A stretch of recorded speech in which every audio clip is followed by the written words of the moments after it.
एमती गोटे प्रशंसा बा एमती गोटे कथा जोटा मनरे घर करके रही बहुत भल लगी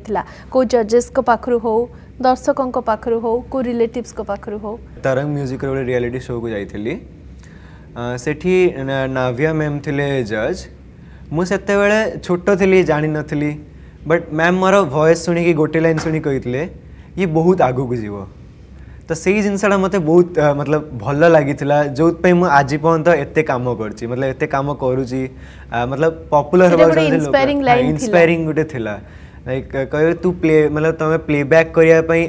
बहुत कैपेबिलिटीज अच्छा बस प्रैक्टिस कर प्रैक्टिस रियाज सब दिन करती 1 hour to 2 hours डेली सबुदिन सकाळु केबे सकाळु अलसुआ लागि छि उठिबा पई विंटर सीजन ने तो अलसुआ लागे बहुत एक्जेक्टली जेतु कहली तम एज रे पिला माने 8टा 9टा रे उठुचंती सकाळु गीत पई टाइम दबा 6टा रे उठिबा कष्ट हेइ छि केबे कष्ट तो हुए विंटर सीजन ने बहुत कष्ट हुए किंतु कष्ट को एक्सेप्ट करिछ कष्ट कले कृष्ण मिलंती।